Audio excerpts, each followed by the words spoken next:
তো তোমাদেরকে স্বাগতম আবার আহ, লিখিত ক্লাসে। লিখিত গতকালকে ক্লাস হয়েছে। গতকালকে আমরা চ্যাপ্টার 4 নিয়ে কথা বলেছি, যে অর্থনীতি, সামাজিকতা, সমাজ, এসব নিয়ে। আজকে আমরা চ্যাপ্টার 5 নিয়ে কথা বলবো। এবং চ্যাপ্টার 5ও খুব ইম্পর্টেন্ট চ্যাপ্টার, যেখান থেকে প্রতি বছরই প্রশ্ন আসে।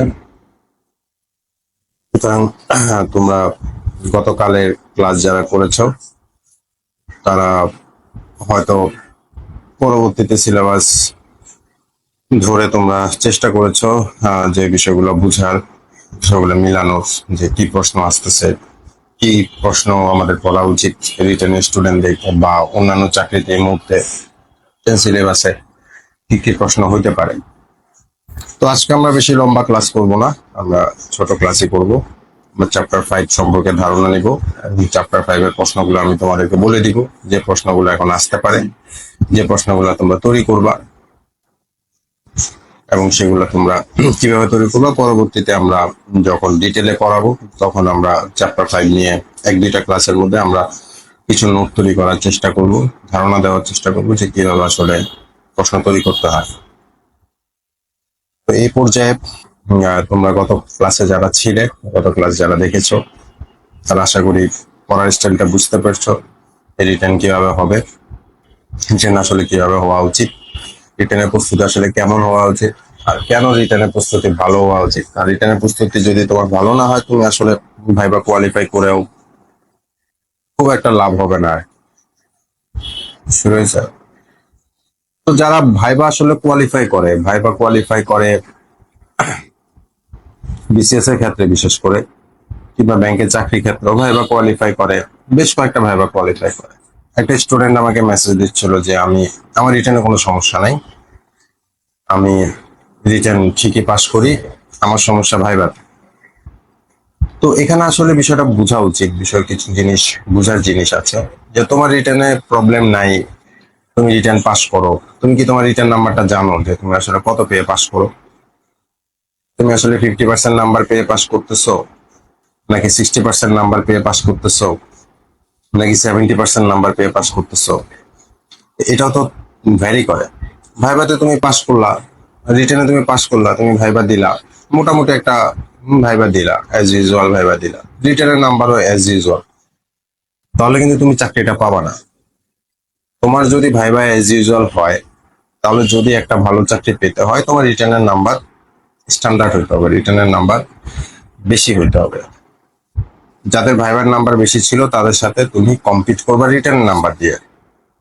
এখন যদি তোমার রিটেনের নাম্বার ভালো হয়, ভাইবার নাম্বারও যদি ভালো হয়, তাহলে তোমাকে কেউ আটকাইতে পারবে না, কনফার্ম জব হয়ে যাচ্ছে তোমার, যে জবটা তুমি চাচ্ছ সেটাই হচ্ছে। কিন্তু তোমার রিটেনের নাম্বার যদি খারাপ হয়, ভাইবা যদি খুব ভালো হয়, তাহলেও কিন্তু তুমি কোয়ালিফাই করবে না। কোয়ালিফাই করলেও তোমার পছন্দের জায়গায় তুমি কোয়ালিফাই করবে না। তো এই প্রবলেমগুলো আমাদের স্টুডেন্টরা বুঝতে চায় না, আসলে বলতেও চায় না, যা রিটেন পরীক্ষা পাশ করে বারবার কিন্তু ভাইভাতে গিয়ে হচ্ছে না। আমি দেখেছি এই ধরনের স্টুডেন্টের সাথে আমি কথা বলেছি, তারা আমার কাছে এসেছে, কেউ অনলাইনে আমার সাথে কনফারেন্স করেছে, কনসালটেন্সি করেছে, যে আমার তো রিটেনে কোনো সমস্যা নেই। তো আমি তাদেরকে জিজ্ঞেস করেছি যে তুমি আসলে একটা রিটেনের একটা আমাকে বলো তো, এই প্রশ্নটার আনসার তুমি কিভাবে লিখেছো, বা এই টপিকটা দিলে তুমি কিভাবে লিখতা। তখন সে যে আসলে স্ট্যান্ডার্ড আমাকে বললো, সে আসলে যে লেখার স্টাইলটা বললো, এটা পাস করার নাম্বার, হ্যাঁ পাস করে যাবে এই লেখা দিয়ে, কিন্তু বারবার রিটার্ন দেওয়ার পরেও তোমার ভাইভাতে কোনো একটা ভালো রেজাল্ট আসতেছে না, তখন তোমার বুঝতে হবে যে শুধুমাত্র তোমার প্রবলেম ভাইভাতে না, তোমার প্রবলেম রিটার্নেও আছে। কারণ এটা একটা অ্যাভারেজ হয় না। তো অ্যাভারেজে যদি তোমার রিটার্নের নাম্বার ভালো থাকে, তাহলে তুমি ভাইভা কোয়ালিফাই করার পরে তুমি ভালো একটা চাকরি পাবা। হ্যাঁ, হয়তো তোমার একদম পছন্দের চাকরি পাবা না, কিন্তু ভালো একটা চাকরি পাবা। কারণ এখানে যাদের নাম্বার যে কোনো একটাতে ভালো থাকে, তারা ভালো চাকরি পায়।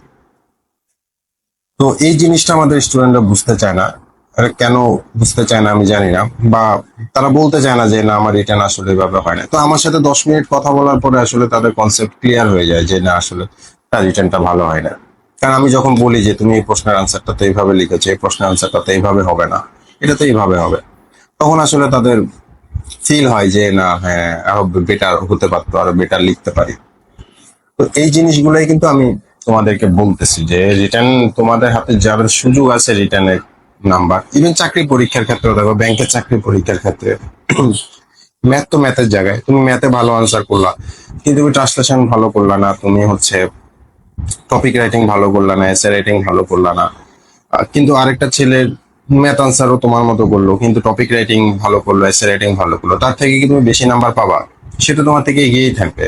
রিটার্নে যদি সে তোমার থেকে 1 নাম্বারও এগিয়ে থাকে, ভাইভাতে তোমার সমান নাম্বার পেলো কিন্তু ওই 1 নাম্বার সে শেষ পর্যন্ত এগিয়ে থাকলো, এবং 1 নাম্বার এগিয়ে থাকার কারণে চাকরিটা তারই হবে, তোমার হবে না।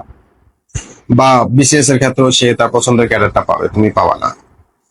এই জিনিসগুলো আমাদের স্টুডেন্টদেরকে একটু সিনসিয়ারলি ভাবতে হবে, রিটেনটা নিয়ে একটু সিনসিয়ার হইতে হবে, কারণ রিটেন পরীক্ষা হচ্ছে তোমার নিজের পরীক্ষা। ভাইভাতে তোমার হচ্ছে লাখে ফেভার করতে হবে, ভাইবা বোর্ড তোমার সেদিনে তোমার সাথে কেমন করছে, কি প্রশ্ন করছে, এগুলা কাইন্ড অফ কিছু জিনিস তো লাক আছে। হ্যাঁ, তোমার পার্সোনালিটি দিয়ে তুমি যে কোনো ভাইবা মোটামুটি একটা নাম্বার তুমি আনতে পারবা।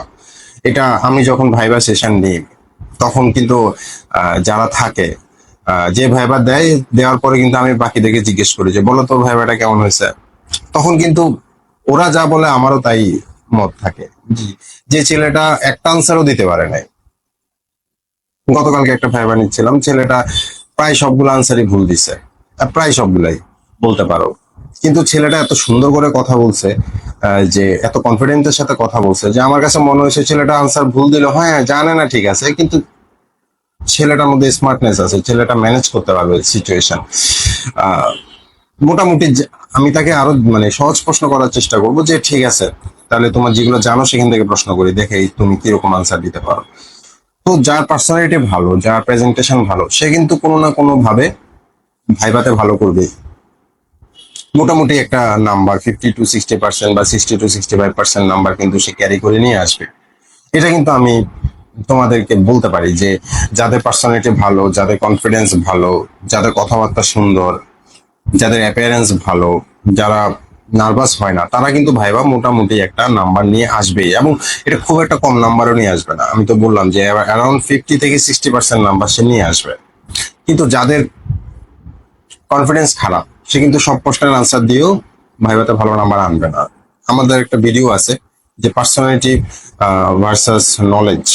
তুমি নলেজ দিয়ে ভাইভাতে পুরো নাম্বার আনতে পারবে না, কারণ ভাইবা বর্তমান নলেজের পরীক্ষা করতে খুব একটা বসে না। হ্যাঁ, তুমি কিছু জানো কিনা এটা ইম্পর্টেন্ট, বাট তার চেয়ে ইম্পর্টেন্ট তোমাকে চাকরিটা দিলে তুমি কিরকম আচরণ করবা, কিভাবে তুমি ম্যানেজ করবা, এটা কিন্তু ভাইবা বোর্ড ওইখানে জানতে চায়। তো এই জন্য ভাইবার গুরুত্বটা আসলে রিটেনের চেয়ে অনেক কম, কারণ ভাইভাতে কিছু লাখও ফেভার করে, কিন্তু রিটেনটা তো তোমার হাতে। প্রশ্ন আমি তোমাদেরকে বলে দিচ্ছি যে কি আসতে পারে, এরপরে আমি ক্লাসে নোটও বলে দিব যে কি আসছে, কিভাবে লিখবা। এরপরও যদি তুমি এগুলা পড়তে না পারো, নিজের মতো করে সাজায় নোট তৈরি না করে তুমি যদি রিটেন পরীক্ষাতে বসে যাও, তাহলে কিন্তু আসলে তোমার পক্ষে ভালো রেজাল্ট আনা সম্ভব না। এবং এই কারণে কিন্তু রিটেন থেকে ভাইবা কোয়ালিফাই করার পরেও আমাদের অনেক স্টুডেন্টের রেজাল্টও ভাবে হয় না। হ্যাঁ, সবার রেজাল্ট হবে না এটাই তো ঠিক, বাট তোমার হবে কি হবে না এটা ডিসিশন কিন্তু তুমি রিটেনের সময় তোমার রিটেনের নাম্বারটা ফ্যাক্ট করে দিবে। সো এই জন্য আমরা রিটেনটা নিয়ে খুব সিরিয়াস থাকি, আমি চেষ্টা করি রিটেনটা খুব মেটিকুলাসলি পড়ানোর, খুব মিনিটলি বলার যে এটা এরকম করো ওরকম করো।